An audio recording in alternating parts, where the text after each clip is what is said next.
நம்முடைய வாழ்க்கை எப்படி இருக்கு? நாம எதற்கு பின்னாடி ஓடிட்டு இருக்கோம்? உலகத்துடைய மோகம். இந்த உலக வாழ்க்கை என்பது அற்பத்தில் அற்பமானது. இந்த ஆடம்பர உலகம் என்பது நம் கண்களுக்கு முன்னால் அழிந்து போகக்கூடியது. அழியாத ஒன்று இருக்கின்றது என்று சொன்னால் அந்த மறுமையில் நாம் சுவனத்திற்கு செல்ல வேண்டும். ஏன் என்று சொன்னால் அந்த மறுமையுடைய வாழ்க்கையில் நமக்கு மரணமே கிடையாது. அல்லாஹ் அதைத்தான் அழைக்கிறான். அல்லாஹ் ரப்புல் ஆலமீன் அந்த மறுமையில் நாம் சுவனத்தில் வாழ வேண்டும் என்பதற்காக தான் ஒவ்வொரு மனிதனையும் அழைக்கின்றான். திருமறை குர்ஆனுடைய 2வது அத்தியாயம் 208வது வசனத்தை எடுத்து பாருங்கள். அல்லாஹ் ரப்புல் ஆலமீன் மோமீன்களை பார்த்து சொல்கின்றான், ஈமான் கொண்டவர்களை பார்த்து சொல்கின்றான், யா அய்யுஹல்லதீன ஆமனு, ஈமான் கொண்டவர்களே நீ முழுமையாக இஸ்லாத்தில் நுழைந்து விடு. யாரை பார்த்து?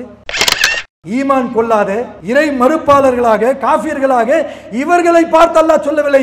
யார் அல்லாஹ்வின் மீது நம்பிக்கை கொண்டு ஈமான் கொண்டு லா இலாஹா இல்லல்லாஹ்வை ஏற்றுக்கொண்டு முஹம்மது ரசூலுல்லாஹ்வை பின்பற்றிக் கொண்டிருக்கிறார்களோ அவர்களை பார்த்து அல்லாஹ் சொல்கின்றான், உதுகுலு ஃபி சில்மி காஃபா.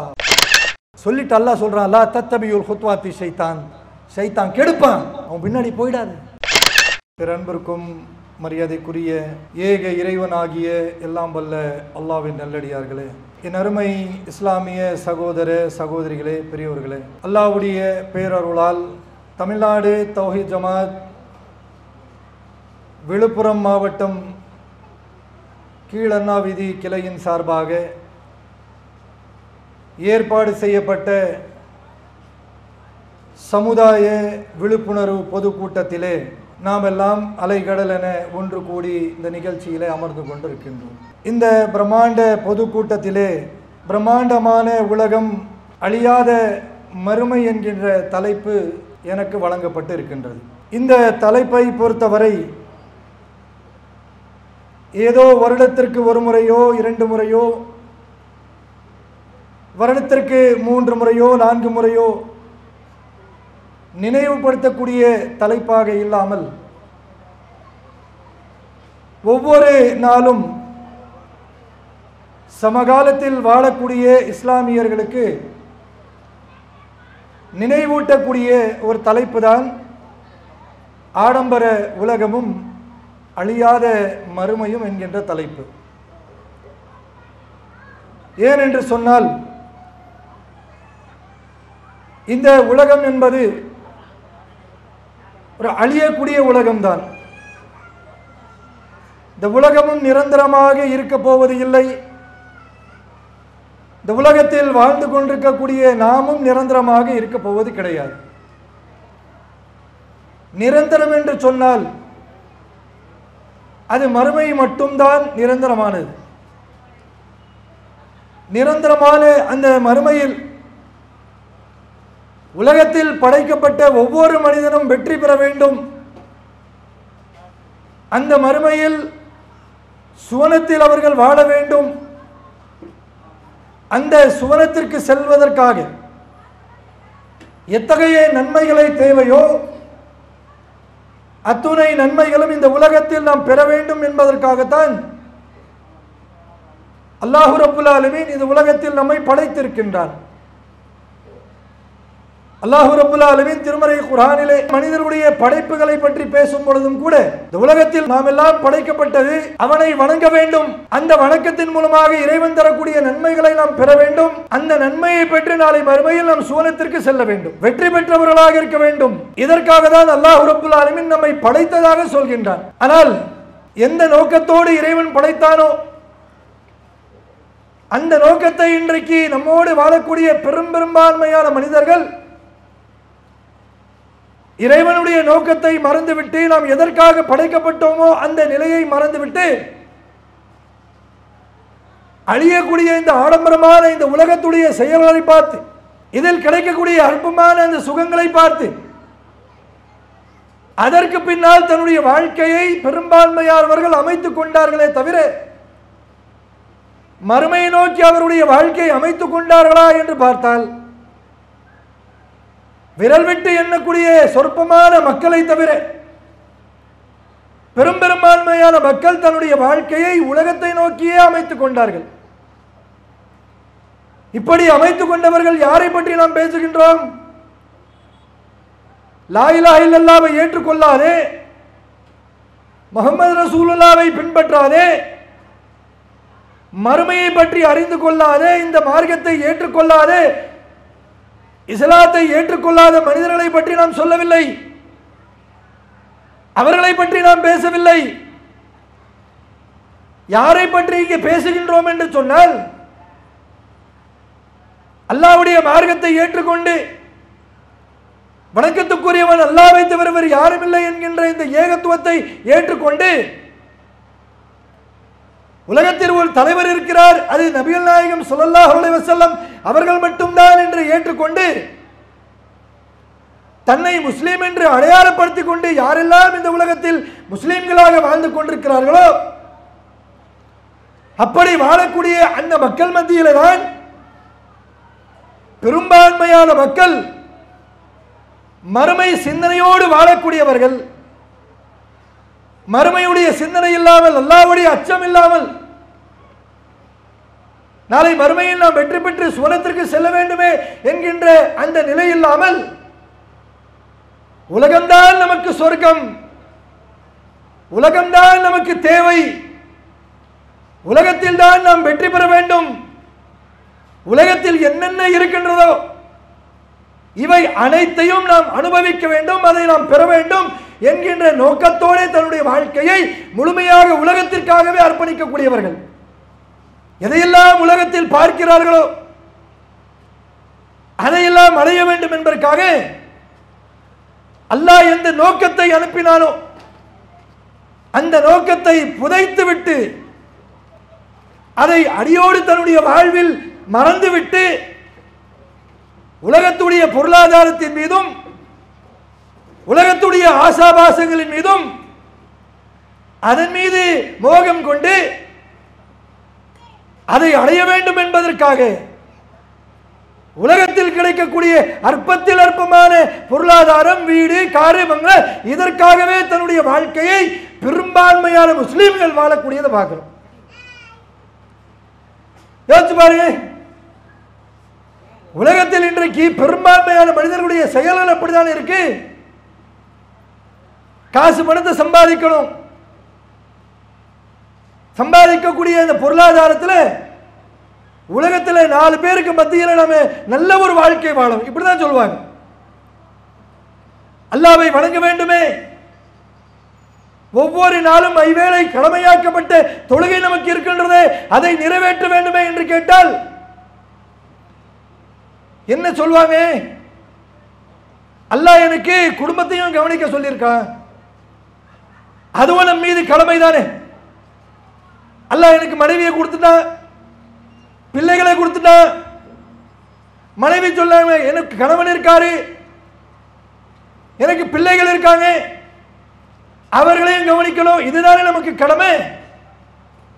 இந்த கடமையை நாம் நிறைவேற்றினால் அதுவே போதுமானது என்று சொல்லக்கூடியவர்கள், அதை போதும் என்று புரிந்து கொள்ளக்கூடியவர்கள் இன்றைக்கு நம்முடைய சமூகத்திலே பெரும்பான்மையான மனிதர்கள் வாழ்ந்து கொடுக்கக்கூடிய காட்சிகளை பார்க்கிறோம். ஆனால் படைத்த ரப்புல் ஆலமீன் சொல்கின்றான், எப்ப உனக்கு இதற்காக படைக்கல, இந்த உலகத்தில் உன்னை படைத்தது எதுக்கு? உன்னையும் மாணவர்களையும் என்னை வணங்குவதற்காக மட்டும்தானே படைத்தேனே தவிர வேறு எதற்காகவும் படைக்கல என்றால். அப்படி சொல்லக்கூடிய இந்த உபதேசத்தை எல்லாம் பார்த்தும் கூட இன்றைக்கு பலருடைய வாழ்க்கை பாருங்களேன், எதை நோக்கி செல்வார்கள்? ஒரு நாளைக்கு 24 மணி நேரம் என்று சொன்னால் அதில் பெரும்பான்மையான நேரத்தை உலக செல்வத்தை சம்பாதிப்பதற்காகவே கொடுத்துருவாங்க. அதனால இன்றைக்கு பார்க்கிறோம்ல, நிறைய ஊர்களில் போய் பாருங்க, ஏராளமான ஊர்களிலே முஸ்லிம்கள் வசிக்கக்கூடிய அந்த ஊர்களிலே போய் பார்த்தோம் சொன்ன பெரும்பான்மையான வீடுகளில் ஆண்களே இருக்க மாட்டாங்க, பெண்களும் குழந்தைகளும் முதியவர்களும் இருப்பாங்க. இளமை பருவத்திலே சம்பாதிக்கக்கூடிய உடல் துடிப்பாக இருக்கக்கூடிய அந்த பருவத்தில் இருக்கக்கூடிய ஆண்கள் பெரும்பான்மையான குடும்பங்களோடு சேர்ந்து இருக்க மாட்டார்கள். எங்கே போனாங்க? ஏன் இந்த வீடுகளில் ஆண்கள் இல்லை என்று கேட்டா, அவர் சம்பாதிக்க துபாய் போயிருக்காரு, காசு பணத்தை சம்பாதிக்கணும்னு சொல்லி சவுதிக்கு போனாரு, மலேசியாவுக்கு போனாரு, சிங்கப்பூர் போனாரு, கத்தர் போனாரு, இப்படின்னு சொல்லக்கூடியதா இன்றைக்கு நம் சமூகத்தில் அதிகமான குடும்பத்தாருடைய நிலையை பார்க்கலாம். எதுக்குப்பா போனார் அப்படின்னு கேட்டா, இந்த நாட்டில் அவ்வளவு சம்பாதிக்க முடியாது, வெளிநாடுகளுக்கு போய் சம்பாதித்தால வீடு வாங்க முடியும், காரு வாங்க முடியும், 4 பேர் மத்தியில் நாம நல்ல கௌரவமா வாழ முடியும் அப்படின்னு சொல்லக்கூடியதை பார்க்கிறோம். சரி, குடும்பத்தை விட்டு அல்லாஹ் கொடுத்த மனைவி பிள்ளைகளை விட்டு வேற ஏதோ ஒரு நாட்டிலே போய் பொருளாதாரத்தை சம்பாதிக்க போனாரு. இவருடைய பிரச்சனை என்ன, இவர் என்ன கஷ்டத்தில் இருக்கிறார் என்று கேட்டா, கஷ்டம்லாம் கிடையாது பை, நல்ல சொகுசான வாழ்க்கையை தேடி போயிருக்காரு. உண்பதற்காக உணவு இல்லையா, அந்த உணவை தேடி வெளிநாட்டுக்கு போனாரா என்று கேட்டா இல்லை இல்லை, நாம உட்கார்ந்து சாப்பிடக்கூடிய அளவிற்கு நமக்கு நல்ல வசதி இருக்கு. போட ட்ரெஸ் இல்லையா, அந்த ட்ரெஸ் வாங்குறதுக்கு போனாரா அப்படின்னு கேட்டா, ஒவ்வொரு பீரோ திறந்து பார்த்தா துணி வைக்க முடியாத அளவிற்கு டம்பா இருக்கும், அவ்வளவு துணி. சரி, இருக்க வீடு இல்லை போல இருக்குப்பா, வாடகை வீடும் இல்லை, சொந்த வீடும் இல்லை, அதற்காக போயிருப்பார் அப்படின்னு கேட்டா இல்ல இல்லைங்க, நாம இருக்க வீடு இருக்கு, இன்னொரு வீடு வாங்கி இருக்கோம், அதையும் நம்ம வாடகை விட்டுருக்கோம். அப்ப எதுக்கா போனாரு? இதெல்லாம் போதுமா? இன்னும் நிறைய பணம் சம்பாதிக்கிறோம். இளமை இருக்கக்கூடிய நேரத்தில் குடும்பத்தெல்லாம் பார்த்தா சரியா வருமா? அதனால விட்டு போய் வெளிநாடுகளில் இப்படிப்பட்ட பொருளாதாரத்தை சம்பாதிக்க போயிட்டார் அப்படின்னு சொல்லக்கூடிய காட்சிகள். சரி, மார்க்கத்திற்காக என்ன செய்தார்? மார்க்கத்தெல்லாம் கடைபிடிக்கலாங்க. அல்லாஹ்வுடைய தூதருக்கு 40 வயசுல தான் வஹி செய்தி வர ஆரம்பித்தது. அப்படி ஒரு 40 வயசு வரட்டும், அதற்கு பிறகு வீடு காரு செட்டில் எல்லாமே செட்டில் ஆன பிறகு அல்லாஹ் அப்படின்னு சொல்லி கையில தஸ்பீ வச்சுட்டு பள்ளிவாசல்லே உட்கார்ந்து அப்படின்னு சொல்லக்கூடியதை பார்க்கிறோம். உலகத்துடைய பொருளாதாரத்தை சம்பாதிப்பதற்காக எதற்காக இறைவன் படைத்தானோ அந்த நோக்கத்தை எல்லாம் மறந்துவிட்டு ஹலால் எது, ஹராம் எது, எதை செய்ய வேண்டும், எதை செய்யக்கூடாது, மார்க்கம் நமக்கு என்ன அனுமதி கொடுத்தது, எந்த அனுமதி கொடுக்கவில்லை, இதையெல்லாம் மறந்துவிட்டு உலகத்துடைய பொருளாதாரத்தை, உலகத்துடைய ஆடம்பரத்தை அதை அடைய வேண்டும், அதில் வெற்றி பெற வேண்டும் என்பதற்காக அல்லாஹ்வுடைய மார்க்கத்தை மறந்துவிட்டு உலகத்தை நோக்கியே ஓடக்கூடிய பயணத்தை தான் இன்றைக்கு பெரும்பான்மையான முஸ்லிம்களுடைய வாழ்க்கை வரலாற்றை பார்க்கின்றோம். இஸ்லாத்திற்காக என்ன செய்தீர்கள்? நன்மை பெறுவதற்காக, நாளை மறுமையில் சுவனம் செல்வதற்காக நீங்கள் இந்த உலகத்தில் என்ன செய்தீர்கள் என்று கேட்டால் அவரிடத்தில் பதில் வரும். என்ன பதில் என்று சொன்னால், எந்த ஒரு பதிலும் இல்லாமல் மௌனமாக இருக்கக்கூடிய பதில்தான் இன்றைக்கு பெரும்பான்மையான முஸ்லிம்கள் மத்தியிலே பார்க்க முடிகின்றது. சகோதர சகோதரிகளே, அல்லாஹ்வுடைய தூதரோடு வாழ்ந்த நபி தோழர்கள், தோழியர்களுடைய வாழ்க்கை சென்று பாருங்கள். இன்றைக்கு அவர்கள் எல்லாம் மரணித்து 1000 வருடங்கள், 800 வருடங்கள் இப்படி சொல்லக்கூடிய இந்த நாட்கள் கழிந்தும் இன்று வரை உலகம் முழுவதும் சஹாபாக்களுடைய வரலாற்றையும் சஹாபிய பெண்களுடைய வரலாற்றையும் உலகம் முழுவதும் பேசிக் கொண்டிருக்கின்ற காரணம் என்ன? அவர்கள் அல்லாஹ் ரப்புல் ஆலமீன் எந்த நோக்கத்திற்காக இந்த உலகத்தில் அவர்களுக்கு படைத்தானோ அந்த நோக்கத்தை அவர்கள் முழுமையாக அறிந்து கொண்டு அதன்படி தன்னுடைய வாழ்க்கையை அமைத்துக் கொண்டு அவர்கள் சுவனத்திற்கு செல்லக்கூடியவர்களாக மாறினார்கள். அப்படி வாழ்ந்த அவருடைய ஒவ்வொரு வரலாறு தான் இன்றைக்கு உலகம் முழுவதும் பேசப்படுகின்றது, உலகம் முழுவதும் கடைபிடிக்கப்படுகின்றது. அதுபோன்ற வரலாறு நம்முடைய வரலாறாக நாளை மறுமை நாளை நமக்கு பின்னால் சொல்லப்படுமா?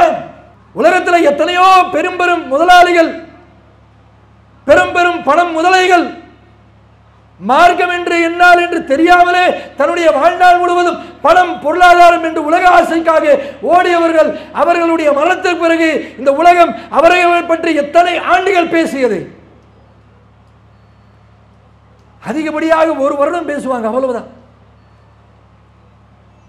உலகத்தில் பெரிய பணக்காரன் சொல்றாங்க அம்பானி, இன்றைக்கு இருக்காரு முகேஷ் அம்பானி, அலின் அம்பானி, அவர் கிடையாது. அவருடைய அப்பா துர்வை அம்பானி என்று சொல்லக்கூடியவர் ஒரு ஏழையாக டீக்கடையில் வேலை செய்தவனாக இந்தியாவிலே பெரிய பணக்காரனாக மாறினார். அவரை பற்றி அவர் மரணித்த பிறகு இந்த உலகம் எத்தனை ஆண்டு பேசியது? மரணித்து இன்னும் 50 வருடம் கூட ஆகல. இன்றைக்கு இருக்கக்கூடிய மக்களிடத்தில் துர்பாய் அம்பானி யார் என்று கேட்டால் அந்த மக்கள் கேட்பார்கள், நம்மிடத்தில் கேள்வி கேட்பார், அவர் யார் என்று கேட்பார்கள். தெரியல.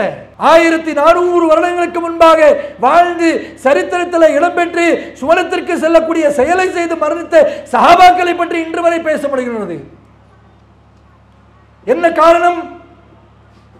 அவர்கள் அல்லாஹ்வும் அல்லாஹ்வுடைய தூதர் அவர்களும் எப்படி இந்த உலகத்தில் வாழ வேண்டும் என்று கற்றுத்தந்தார்களோ, பாடம் வழங்கினார்களோ, அந்த பாடத்துக்கு ஏற்றவாறு தன்னுடைய வாழ்க்கையை இந்த துனியாவில் அமைத்துக் கொண்டார்கள். அதுதான் காரணம். அல்லாஹ்வுடைய தூதர் அவர்கள் எத்தனை சஹாபாக்களுடைய வரலாறு பாருங்க. நபிகள் பெருமானா ஸல்லல்லாஹு அலைஹி வஸல்லம் அவர்கள் பத்ர் போர்க்களத்தை முடித்து வருகிறார். சற்று யோசிச்சு பாருங்களேன். இப்படி நாம வருத்தப்பட்டு ஆசையோடு நாம இந்த செயலுக்கு முன் வருவோமா? அல்லாஹ்வுடைய தூதர் அவர்கள் பத்ர் போர்க்களத்தை முடித்து வருகிறார். வரக்கூடிய அந்த நேரத்தில் அனஸ் பின் நதர் என்று சொல்லக்கூடிய ஒரு நபி தோழர் அல்லாஹ்வுடைய தூதர் அவர்களை சந்திக்கிறார். சந்திக்கக்கூடிய அவர் மிகுந்த வருத்தத்தோடு அல்லாஹ்வுடைய தூதரிடத்தில் பேசுகிறார். பேசக்கூடிய வார்த்தை என்ன தெரியுமா? நபிகளாரிடத்தில் அனஸ் பின் நதர் அவர்கள் சொல்கிறார், அல்லாஹ்வுடைய தூதரே, இந்த பத்ர் போர்க்களத்தில் நான் கலந்து கொள்ளக்கூடிய வாய்ப்பு எனக்கு அல்லாஹ் தரவில்லையே. இந்த செயல் எனக்கு மிகுந்த வருத்தத்தை தெரிவிக்கிறது. நான் ரொம்ப வருத்தத்தில் இருக்கேன். இது போன்ற போர்க்களத்தில் நான் கலந்து கொள்ள வேண்டும் என்று ஆசைப்படுறேன். போர்னா சாதாரண விஷயமா? யோசிச்சு பாருங்களேன். போர் என்று சொன்னால் ஒருவர் எப்படி செல்கிறாரோ அப்படி வருவார் என்று ஊர்ஜிதமாக சொல்ல முடியுமா? நடந்து செல்வார், உயிரோடு செல்வார், வரும் பொழுது ஜனாசா வருவார். 2 கை 2 கால்களோடு போவார், வரும் பொழுது கால் இருக்குமா, கை இருக்குமா, தலை இருக்குமா என்று சொல்லவே முடியாது. அப்படிப்பட்ட போர்க்களத்தில் நான் கலந்து கொள்ளவில்லை என்று வருத்தத்தோடு சொல்கிறார். சொல்லிவிட்டு சொல்கிறார், இதே போன்று அடுத்த ஒரு போர்க்களத்தில் அல்லாஹ் ரப்பல் ஆலமீன் எனக்கு ஒரு வாய்ப்பு கொடுத்தால் அல்லாஹ்வுக்கு நான் செய்ய வேண்டிய தியாகத்தை அந்த போர்க்களத்தில் நான் வெளிப்படுத்தி விடுவேன். அல்லாஹ்வுக்காக நான் என்னுடைய உயிரை தியாகம் செய்து விடுவேன் என்று சொல்கிறார். உடனே நபிகள் நாயகம் அவர்கள் சொல்கிறார்கள், நீங்கள் இப்படிதான் எண்ணுகிறீர்கள் என்று சொன்னால் உங்களுடைய எண்ணத்துக்கேற்ற ஒரு வாய்ப்பை அல்லாஹ் ரப்பல் ஆலமீன் நிச்சயமாக இந்த உலகத்தில் தருவான் என்று சொன்னார். அதே போன்று அடுத்த ஒரு போர்க்களத்திலே கலந்து கொள்ளக்கூடிய வாய்ப்பு அனஸ் பின் நதர் அவர்கள் கிடைக்கிறது. உஹது போர்க்களத்திலே அந்த போர்க்களத்திலும் இஸ்லாமிய படை வீரர்களுக்கு முதல் சந்திக்கக்கூடிய அந்த நேரத்தில் மிகப்பெரிய ஒரு வெற்றி கிடைக்கிறது. அடுத்த ஒரு செயலிலே அந்த போர்க்களத்திலே எதிரிகளை சந்திக்கும் பொழுது ஒரு சிலர் செய்த தவறின் காரணமாக சில இஸ்லாமிய எதிரிகள் மரணிக்கக்கூடிய ஒரு நேரம். சில எதிரிகள் இஸ்லாமிய படை வீரர்களுக்கு அடித்து சாய்த்து விட்டார்கள். அப்படிப்பட்ட நேரத்தில் மற்ற வீரர்கள் எல்லாம் எதிரிகளை நோக்கி செல்வதற்கு யோசித்துக் கொண்டிருக்கக்கூடிய நேரத்தில் எதை சொன்னாரோ, எதை விரும்பினாரோ, இந்த உலகத்தை விரும்பவில்லை, ஆடம்பரத்தை விரும்பவில்லை, உலக ஆசைகளை விரும்பவில்லை.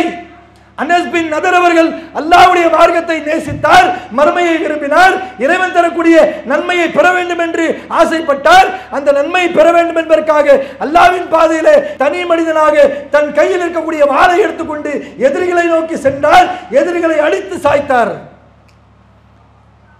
பிறகு அனஸ் பின் நதர் அவர்களை கொல்வதற்காக எதிரிகள் எல்லாம் ஒரு கூட்டமாக சேர்ந்து அனஸ் பின் நதர் அவர்களை தாக்கினார்கள். வரலாற்றில் சொல்லப்படுகின்றது, அனஸ் பின் நதர் அவர்கள் அந்த நேரத்தில் தன்னுடைய உடலிலே 70க்கு மேற்பட்ட காயங்களோடு அல்லாஹ்வுக்காக தன்னுடைய உயிரை தியாகம் செய்தார்.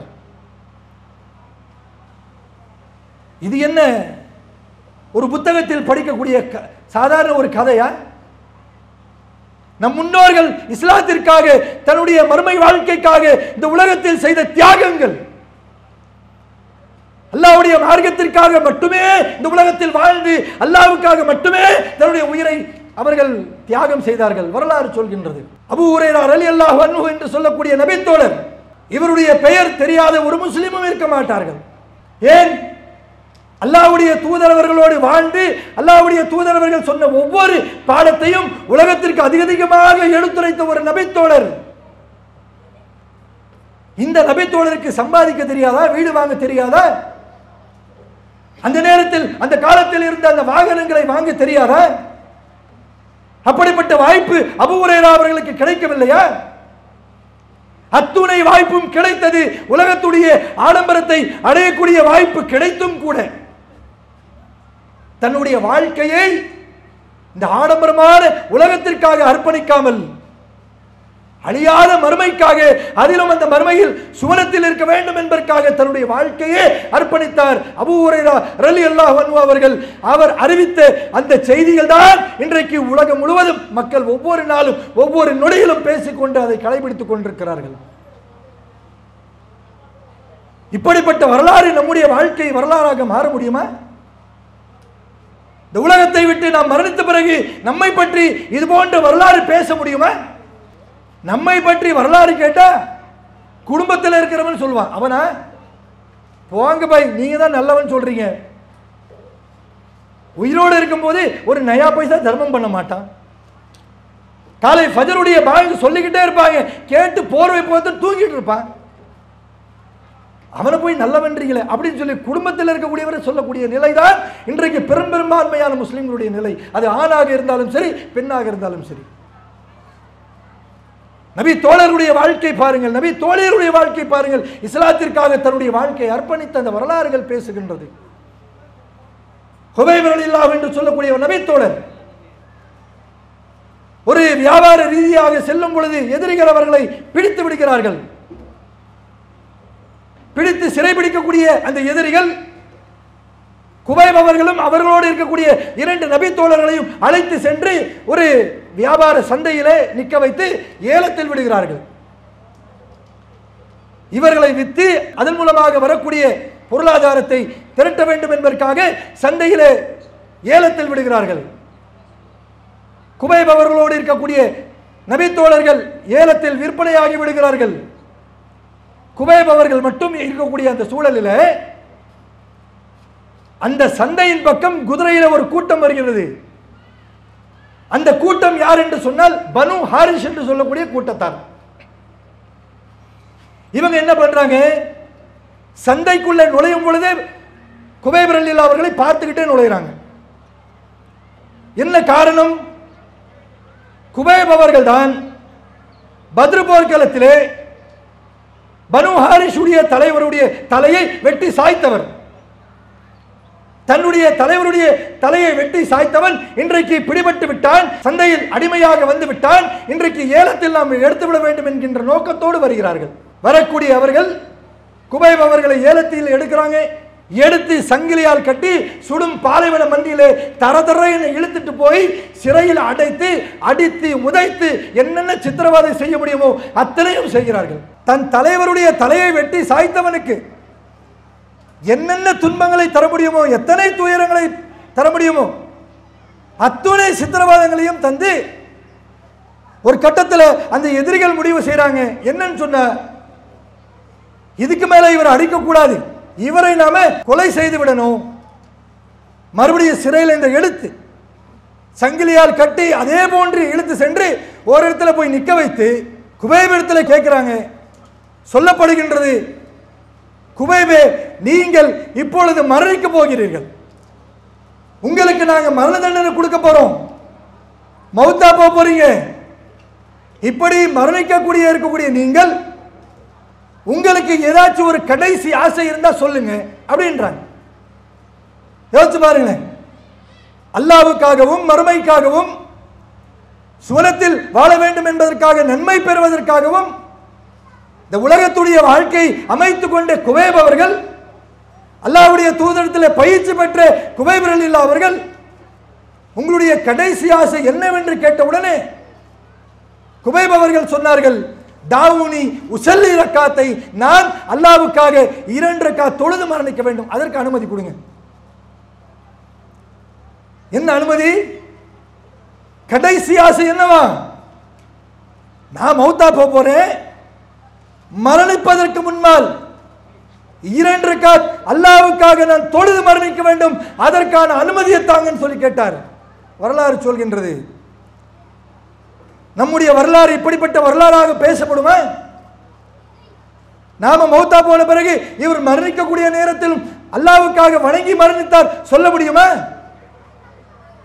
தொழுதாரான் கேட்டாலே போதும். அவர் பள்ளிவாசல் பக்கமே போக மாட்டாரு. கணவன் இடத்துல மனைவி இடத்துல கணவனை பற்றி கேட்டால் இப்படி சொல்வார்கள், மனைவியை பற்றி கணவனிடத்தில் கேட்டால் அவளை தொழவே மாட்டாச்சு. கல்யாணம் முடிக்கும் போது பெண் பார்க்க போகக்கூடிய நேரத்தில் அந்த நேரத்தில் அவங்க அம்மா சொன்னாங்க, என் பொண்ணு தொழுவா, குர்ஆன் ஓதுவா, அதை செய்வா இதை செய்வா, அப்படியே மார்க்க பற்றோடு இருக்கிறா சொன்னதோடு சரி. திருமணம் முடிக்கக்கூடிய நேரத்தில் பெண்ணுக்கு அந்த பெண் வீட்டுக்கு வரக்கூடிய நேரத்தில் குர்ஆனோடு வந்தா அவ்வளவுதான், எடுத்து வச்சதுதான் மேலே. எங்க போய் படிக்கிறா குர்ஆனு, எங்க தொழுற அப்படின்னு சொல்லக்கூடிய வரலாறுகள் தான் இன்றைக்கு இஸ்லாமிய ஆண்கள் பெண்களுடைய பெரும்பான்மையான மக்களுடைய வரலாறு இன்றைக்கு இருக்கிறது. என்ன காரணம்? தன்னுடைய வாழ்க்கையை மறுமைக்காகவோ அல்லாஹ்வுக்காகவோ சுவனத்தில் நாம் நுழைய வேண்டும் என்பதற்காகவோ இந்த உலகத்தில் தன்னுடைய வாழ்க்கையை அமைத்துக் கொள்ளவில்லை. உலகத்தில் வாழ்ந்த அந்த வாழ்நாள் முழுவதும் எதை அவர்கள் நேசித்தார்கள் என்று சொன்னால் இந்த உலகத்தை தான் அதிகமாக அழியக்கூடிய இந்த ஆடம்பர உலகத்தை தான் அதிகமாக நேசித்தார்கள். அதன் பக்கம் தான் தன்னுடைய வாழ்க்கையை அவர்கள் முழுமையாக அமைத்துக் கொண்டார்கள். நாளை மறுமையில் இது வெற்றி தருமா? யோசிச்சு பாருங்க.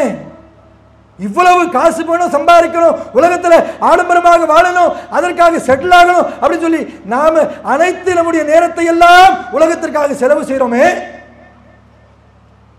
இப்படி சம்பாதித்தவர்கள் தன்னுடைய செல்வத்தை முழுமையாக தன்னுடைய வாழ்வில் அனுபவித்து மரணித்திருக்கிறார்களா? முழுமையாக அனுபவித்துதான் மரணிப்பேன் என்று சொல்ல முடியுமா? எத்தனை நபர்களுடைய வரலாறு நல்லா சாப்பிடக்கூடிய நேரத்தில் சாப்பிட மாட்டாரு, வயிற்ற கட்டி வாயை கட்டி சம்பாதிச்சு சேர்த்த அப்படின்னு சொல்லி காசு காசு காசு பணம் பணம் பணம் பண்ணி அலைஞ்சு வீட்டை கட்டுவாரு, கார் வாங்குவாரு, பங்களா வாங்குவாரு, போன் வாங்குவாரு, எல்லாத்தையும் வாங்குவாரு. கடைசி ஒரு கட்டத்தில் வயசாகி போகும். அந்த நேரத்தில் இதுக்கப்புறம் உழைக்க கூடாது, முடிஞ்சிருச்சு போதும்பான்னு உட்காருவாரு. சுகர் வந்துடும், பிபி வந்துடும், எல்லா நோயும் வந்துடும். இவர் ஓடி ஓடி சம்பாதிச்சிருப்பாரு. ஒரு குறிப்பிட்ட வயதுக்கு பிறகு உட்கார்ந்து நாம அல்லாஹ்னு சொல்லி நிம்மதியா சாப்பிடணும் அப்படின்னு நினைச்சிட்டு பாரு, சாப்பிட முடியாது. அல்லாஹ் சாப்பிட கொடுக்க மாட்டான். குடும்பத்தில் இருக்கக்கூடிய எல்லாருமே நல்ல பிரியாணி கோழி அது இதுன்னு சாப்பிட்டு இருப்பாங்க. இவர் மட்டும் உட்கார்ந்து பச்சை கலர் பிபிக்கு, சிகப்பு கலர் சுகருக்கு, வெள்ளை கலர் அதுக்கு இதுக்குன்னு சொல்லி மாத்திரையை மட்டும் சாப்பிட்டுட்டு இருப்பாரு. ஏன் இந்த நிலை? அல்லாஹ்வுடைய மார்க்கத்தை இவர் புரிந்து கொள்ளாமல் எந்த நேரத்தில் எதை கடைபிடிக்க வேண்டுமோ அதை கடைபிடிக்காமல் எந்த நேரத்திலும் உலகம் உலகம் உலகம் என்று தன்னுடைய வாழ்க்கையே உலகத்திற்காக அர்ப்பணித்து நாளை மறுமையில் நரகத்திற்கு செல்லக்கூடியவராக மாறிவிட்டார். தொழுகை கிடையாது, தான தர்மங்கள் கிடையாது, பிறருக்கு உதவுவது கிடையாது, இஸ்லாம் சொல்லக்கூடிய பேச்சுக்கள் கிடையாது, பண்புகள் கிடையாது, அனைத்தும் கிடையாது. அவருடைய நோக்கம் உலகத்தில் வெற்றி பெறணும். ஆனால் அல்லாஹ்வுடைய தூதரோடு வாழ்ந்த நபி தோழருடைய வரலாறு பார்க்கிறோம். ஒரு கிராமவாசி புதிதாக இஸ்லாத்தை ஏற்றுக்கொள்கிறார். இஸ்லாத்தை ஏற்றுக்கொண்டு ஒரு போர்க்களத்திலே கலந்து கொண்டு தன்னுடைய வீட்டுக்கு போகிறாரு. அல்லாஹ்வுடைய தூதர் அவர்கள் அந்த போர்க்களத்தில் வெற்றி பெற்ற பிறகு அதில் கிடைத்த பொருட்களை எல்லாம் கனிமத்து பொருள் என்று சொல்வார்கள். அந்த பொருட்களை நபிகளார் யாரெல்லாம் போர்க்களத்திலே கலந்து கொண்டார்களோ அவர்களுக்கு சரிசமமாக பிரித்து கொடுப்பாங்க. ரசூலுல்லாஹ்வுடைய பழக்கம் அது. இந்த கிராமவாசி புதிதாக இஸ்லாத்தை ஏற்றுக்கொண்ட இவருக்கும் அவருடைய பங்கு கனிமத்து பொருட்கள் கொடுத்து அனுப்புறாங்க. ரசூலுல்லாஹ் நபி தோழர்கள் போய் கொடுக்குறாங்க. கொடுத்த உடனே புதிதாக இஸ்லாத்தை ஏற்றுக்கொண்ட அந்த நபி தோழர் கையில் வாங்கல. எவ்வளவு பெரிய விஷயம் பாருங்களேன். இன்னைக்கு இருக்கக்கூடிய முஸ்லிம்களை நாம சும்மா குறை சொல்வதற்காக சொல்லல. இன்னைக்கு இருக்கக்கூடிய நம் சமுதாய மக்களிடத்தில் அல்லாஹ் பாதுகாத்த சில மக்களை தவிர பெரும்பான்மையானவர்களை காலையில் 5 மணிக்கு போனா ரேஷன் கடையில் 5000 ரூபாய் இலவசமா தராங்கன்னு சொல்லிட்டு பாருங்க. இவர் இன்னைக்கு சாயந்தரம் 5 மணிக்கு போய் கல் வச்சு உட்கார்ந்துருவார். நைட்டு பூரா தூங்கவே மாட்டார். வரிசையில் அப்படியே முழிச்ச கண்ணோடு உட்கார்ந்துட்டு இருப்பார். எதுக்கு? 5000 ரூபாய் வாங்கணுமே இருக்காது. ஆனால் அல்லாஹ்வுடைய தூதர் அவர்கள் கனிமத்து பொருள் கொடுத்து அனுப்புறாங்க. அந்த பொருளை நபி தோழர்கள் கொடுக்கக்கூடிய நேரத்தில் இந்த கிராமவாசி புதிதாக இஸ்லாத்தை ஏற்றுக்கொண்ட இவர் அவரிடத்தில் கேட்கிறார், என்ன இது?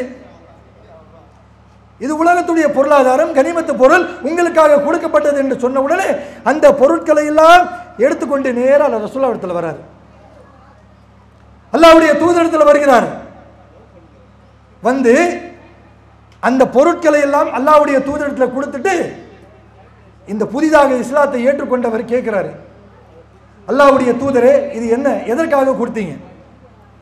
ரசூலுல்லாஹ் சொல்றாங்க, இது கனிமத்து பொருள், இது உங்களுக்கு தேவைப்படும், புதிதாக இஸ்லாத்தை ஏற்றுக்கொண்டவர்கள் நீங்கள், இது நீங்க வச்சுக்கங்க, உங்களுக்கு தேவை அப்படின்னு சொல்றாங்க. சரி ரசூலுல்லாஹ் சொல்லிட்டாங்களே வாங்கிக்கலாம் அப்படின்னு வாங்கினாரா? சொன்ன உடனே அல்லாஹ்வுடைய தூதர் அவரை நோக்கி சொல்கிறார், அல்லாஹ்வுடைய தூதரே, நான் இஸ்லாத்தை ஏற்றுக்கொண்டால் நீங்கள் இப்படி பொருளாதாரத்தை தருவீர்கள், உலக செல்வத்தை தருவீர்கள், இந்த செல்வத்தை வைத்து என்னுடைய வாழ்க்கை ஆடம்பரமாக ஆக்கிக் கொள்ளலாம் என்கின்ற நோக்கத்தோடு இந்த இஸ்லாத்தை நான் ஏற்றுக்கொள்ளவில்லை. எவ்வளவு துணிச்சல் பாருங்க. நீங்க கொடுப்பீங்கன்றதுக்காக இஸ்லாத்தை ஏத்துக்கல. நான் இந்த மார்க்கத்தை இஸ்லாத்தை எதற்காக ஏற்றுக்கொண்டேன் தெரியுமா?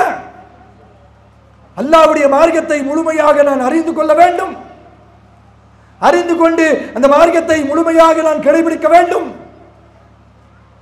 அல்லாஹ் ரப்பல் ஆலமீன் எனக்கு ஒரு வாய்ப்பு தருவான் என்று சொன்னால் கொடுத்த வாய்ப்பை பயன்படுத்தி அல்லாஹ்வுக்காக ஒரு போர்க்களத்திலே கலந்து கொண்டு எதிரிகள் வீசக்கூடிய அம்பின் முனையிலே நான் என்னுடைய உயிரை அல்லாஹ்வுக்காக தியாகம் செய்ய வேண்டும், அதற்காக தான் இந்த மார்க்கத்தை நான் ஏற்றுக்கொண்டேன் என்று சொல்றார். நம்ம சொல்லுவோமா, அல்லாஹ்வுக்காக தான் என்னுடைய வாழ்க்கை? நம்ம சொல்லுவோமாங்க, அல்லாஹ்வுக்காக தியாகம் செய்யுங்க அப்படின்னு சொன்னாலே போதும். 10 பேர்கிட்ட சொல்றோம்னு சொன்ன உடனே 8 பேர் அப்படியே அந்த இடத்தை விட்டு கலைஞ்சிருவாங்க. பார்ப்போங்க, என்ன வயசு, இந்த வயசுல போய் அல்லாஹ்வுக்காக தியாகமா? உலகத்தில் வாழணும், எவ்வளவு அனுபவிக்கணும், எவ்வளவு பார்க்க வேண்டியிருக்கு, அதுக்கு பிறகு தியாகம் அர்ப்பணிப்பு, அதற்கு பிறகு பார்ப்போம் அப்படின்னு சொல்லி கூட சொல்லக்கூடியதா இன்றைக்கு பெரும்பான்மையான மக்களுடைய நிலை இருக்கு. புதிதாக இஸ்லாத்தை ஏற்றுக்கொண்ட அவர் சொல்கிறார், இந்த கனிமத்து பொருட்களுக்காக நான் இஸ்லாத்தை ஏற்றுக்கொள்ளவில்லை, அல்லாஹ்வுக்காக என்னுடைய உயிரை தியாகம் செய்ய வேண்டும். எப்படி? எதிரிகள் வீசக்கூடிய அம்பின் முனையில் என்னுடைய உயிரை நான் தியாகம் செய்யணும். நபிகளார் சொன்னார்கள், நீங்கள் சொல்லக்கூடியதை உண்மை என்று சொன்னால், இதுதான் உங்களுடைய எண்ணம் என்று சொன்னால், நிச்சயமாக அல்லாஹ் ரப்பல் ஆலமீன் இந்த செயலுக்கேற்ற ஒரு நாள் உங்களுக்கு தருவான் என்று சொன்னார்கள். அதே போன்று அடுத்த ஒரு போர்க்களத்திலே கலந்து கொள்கிறார் அந்த கிராமவாசி, புதிதாக இஸ்லாத்தை ஏற்றுக்கொண்டவர். அந்த போர்க்களமும் வெற்றி, இஸ்லாமியர்களுக்கு மிகப்பெரிய ஒரு வெற்றி. வெற்றிக்கு பிறகு நபிகள் பெருமானார் ஸல்லல்லாஹு அலைஹி வஸல்லம் அவர்கள் தன் படையில் சேர்ந்த இஸ்லாமிய வீரர்கள் யாரெல்லாம் மரணித்தார்களோ அவர்களுடைய ஒவ்வொரு ஜனாசாக்களையும் முகத்தை திருப்பி திருப்பி பார்த்துட்டு போறாங்க. அப்படி பார்க்கக்கூடிய நேரத்தில் அல்லாஹ்வுடைய தூதர் அவர்கள் இவருடைய ஜனாசாவை பார்க்கிறாங்க. எதிரிகள் வீசக்கூடிய அம்பு இருக்குல்ல, அந்த அம்பு என்பது இவருடைய தொண்டை குழாயில் குத்தி பின்பகுதியில் வந்த நிலையில் இவர் மரணித்து கிடக்கிறாரு. அப்படிப்பட்ட நிலையில் அல்லாஹ்வுடைய தூதர் அவர்கள் பார்த்து தன் நண்பர்கள் தோழர்களை எல்லாம் அழைக்கிறாங்க, இங்க வாங்க. இந்த ஜனாசாவுடைய முகத்தை காட்டி அல்லாஹ்வுடைய தூதர் அவர்கள் தன்னுடைய தோழர்கள் மத்தியிலே கேட்கிறார்கள், தோழர்களே, அவர்தானே ஒரு நாள் எதிரிகள் வீசக்கூடிய அம்பின் முனையிலே அல்லாஹ்வுக்காக என்னுடைய உயிரை தியாகம் செய்ய வேண்டும் என்று சொன்னாரு, அந்த தோழர் தானே இவர்? அல்லாஹ்வுடைய தூதர் அவர்கள் அந்த நபி தோழர்கள் கேட்கிறாங்க. அவர்களும் சொல்றாங்க, ஆமா யா ரசூலுல்லாஹ், அதே நபி தோழர் தான்.